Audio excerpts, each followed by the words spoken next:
Hi, this is Lee and Allison from the Bar Exam Toolbox, and we're here to talk about what is happening with the California bar. Today, it is Valentine's Day, and what many gifts the bar has presented to us. Are we feeling the love? Well, we're feeling something. That is fair. I think it is fair to say, not surprisingly, this whole thing has become a mess. A mess. A mess is an understatement of a word, which I think is what was shared on our corporate Slack channel. Yeah. Somebody in a headline described it as messy. I'm like, that's pretty charitable. That is pretty charitable. That was before the news came down that everyone could just get a refund now. Yeah. Okay. I mean, there's a lot been going on. So we better start at the beginning or the end. I'm not even sure. So we're recording this on the afternoon of Valentine's Day, which is important to note because who knows what emails will be sent tomorrow. But we have plenty of updates for just today. So Allison, what email did bar takers get yesterday? Well, they got one saying, if you want a refund, you're just not feeling it. Cool, because we realized we've kind of royally screwed this one up. They went into a little more detail. I think we all know. I mean, I don't want to say I told you so, but this was all kind of obvious. Yeah. The other interesting tidbit, given that today is the afternoon of the 14th, is that they've added 4 new test centers, but you need to register for one of them by midnight tonight.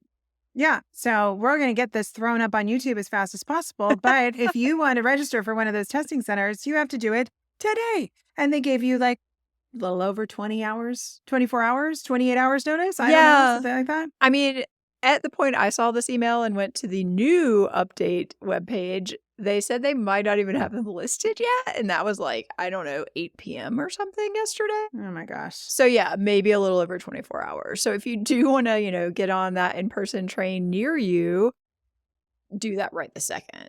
Stop the video, literally. Stop the video and go do that. Stop the video and go do that. And I think it's also important to really appreciate what's happening at these centers because, gee, this feels a lot like when we all took the bar at the big convention centers and stuff like that, where we all brought our own stuff and we set up our things and you have to bring your own whiteboard but you get to take it in a room with other people. I don't know. Yeah, I mean, I got to be honest, it doesn't sound really that different than the other bar, except instead maybe they're saving money on paper because they're not giving you scratch paper, blue books. I don't know. I don't know. The whole thing was supposed to save money. It's now pretty obvious it's not. There was also some information that they kind of, I don't know, apparently forgot to think about accommodations. That's going to be like another $1 million. I can't even keep track at this point. Oh, yeah, it's $1 million here, $1 million there. I mean, it's ridiculous. Yeah, before you know it, you're talking about lots more money than you already were spending. Lots more money.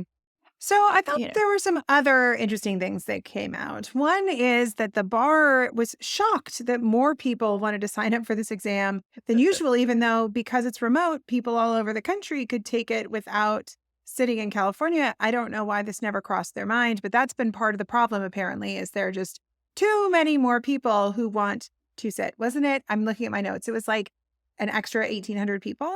Oh, wow. No, that was about people at the testing centers. It was 20% more people are going to sign up for the test. I mean, that is significant, but this wasn't a scenario that anybody ran, really? Yeah, I mean, you could take it literally from anywhere in the world. A lot of foreign trained attorneys sit for the California bar, actually, probably second only to New York. And yeah, I'm not shocked that some of them were like, you know what, this would be a lot more convenient than flying halfway around the world. Yeah, the other thing is a lot of those people took the experiment and get the possibility of this 40-point bump. So again, is that shocking that a lot of people wanted to take the advantage of that possibility? I feel like not shocking.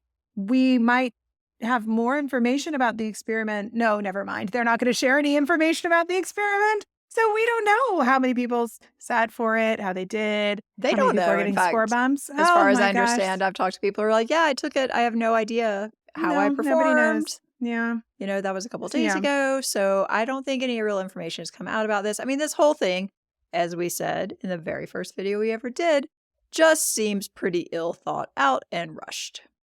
Yes. Turns out that when you just hire a vendor who just makes a bunch of promises and you don't spend a lot of time sussing out all the options, that it all just creates a big, huge mess. I think the accommodations piece, like you mentioned, they forgot to contract about that because folks with accommodations and extra time are now taking the exam over 4 days. So I could see from a vendor's perspective, that seems like twice the test, if from their perspective. And I bet they want to be paid for that. I don't know, strangely enough. Yeah, I don't Mm-hmm. know. I mean, the whole thing is just really, frankly, kind of an unnecessary mess. But people who are sitting for it, unless they're going to get a refund now, which is a totally valid option if you're just like, you know what, I am not prepared for this. I don't even know what the test is. I don't know where I'm taking it. I cannot deal with this.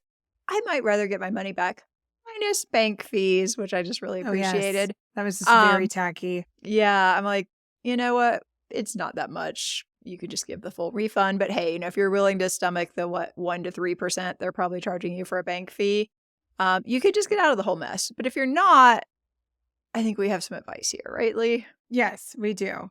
So, first of all, it's time to back away from the internet. I realize you're probably watching us on the internet or on your phone, and we appreciate that because we just love the number of views on these episodes.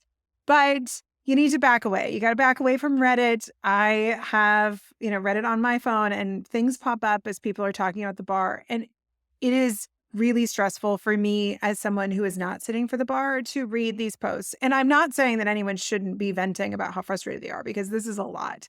But there becomes a point where it's kind of toxic and you become obsessive about the fact that you could influence what the bar's doing. I think it should be pretty clear that the bar just does whatever it wants to do.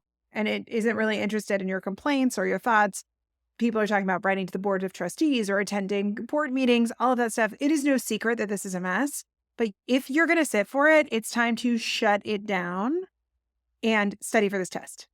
Yeah, 100%. I mean, and maybe, frankly, like everybody's venting online did have some impact, and that's why you can get a refund. I mean, and that's great. And literally, I think if you're like at a point where you just cannot focus on actually studying, just get the refund. You know what? Yeah. Like I've done it before. I've walked away from an exam 2 weeks before and said, just give me my money back. I'll take it later. Mm-hmm. Oh, obviously this has repercussions, but really, I mean, honestly, if you don't think that you're in a place where in a couple less than 2 weeks you can pass, take the money, do it later. Yeah. But I completely agree. I think people have to really focus in these last weeks on the test. You know what the test is. You know what you're going to be required to do. You know you're going to need your whiteboard. Hey, it could be bigger now. If you have a 9x12 sitting around, great. Oh, yeah. It's great. Yeah, they've also got this whole new link. So I can still Google the fact, which has all this other information. So you probably can too. If not, let us know. We saved the copy. But you really do want to make sure that you're clear on what the rules are, what you can bring with you, what the situation is. Because frankly, it is changing a lot.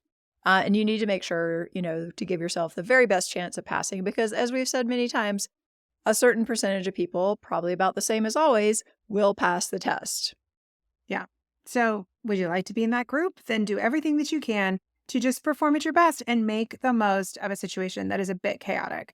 This feels, I guess, even more chaotic than like even the COVID bar times, but we had similar conversations during COVID. In fact, I'm sure that if we went and read the transcript of the podcast we did before the COVID bars, the advice is somewhat the same because a lot of people were in the same boat. We were doing remote testing for the first time. There'd been delays. There was all this change. But we know plenty of people who did pass those COVID bars because people will still pass. So if you're prepped for it and if you can get some kind of coping mechanisms in place to focus and just perform at your best, and then, of course, the scores will fall where they may. I mean, sit for it, make the most of it. They're going to license people out of this pool of applicants. I know. They will. I know Absolutely. It seems wild, but they will. It's probably going to be somewhere between 30 and 70%, depending on which category you fall into. First-time takers, accredited schools, repeat takers. It's probably going to fall about where it always falls because they have to scale to something. So they're just going to pick, X percent that they're like, well, that's usually the average or usually the 80th percentile or whatever they pick. And they're going to scale to it and people will pass. So I don't think all hope is lost. I know some people are feeling so frustrated and that, the whole thing is very unfair, which absolutely it is very unfair. We have been saying that from day one.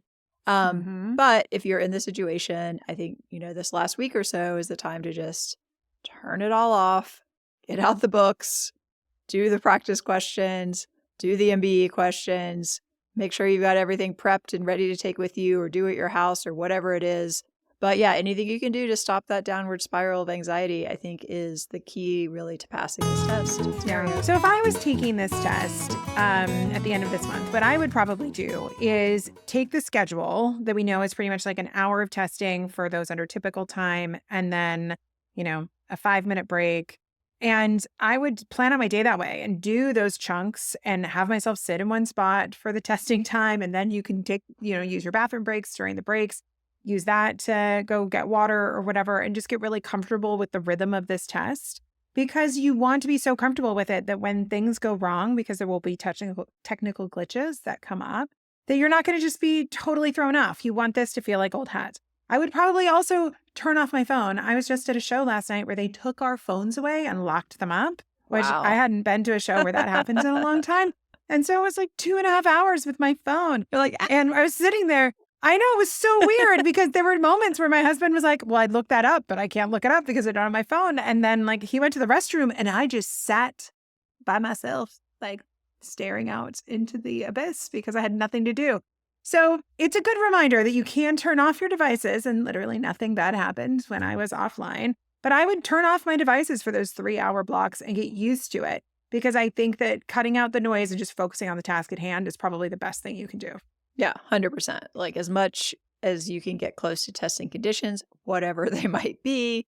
If you are taking a site that now looks like it's going to be the kind of classic big room, go to a coffee shop, do your timing that way. You need to get used to having distractions around you, or at least a library or something, where there's other stuff going on. But yeah, you just want to, this is the time to focus. This is the time to pull it all together and just do your absolute very best. And at that point, the chips fall where they may. Yeah. It at least will be curved. True. Exactly. If nothing else, there's always the curve. There's always the curve. Yeah, definitely. I don't think, being on Reddit is going to help you at this point. Whatever's going to happen on that has already happened. They've already given you the option for a refund. If you want it, take it. If you don't want it, focus. Yeah, exactly. And we wish everyone the best of luck. And, continue to leave comments, send us emails from our contact form on barexamtoolbox.com if you want to update us. But please also have permission to go radio silent and just focused on the test. Definitely. This is your last bit of internet entertainment related to the bar exam. So get to work and good luck. Get to work. Good luck. All right. Bye, everyone. Learn more about our services at barexamtoolbox.com.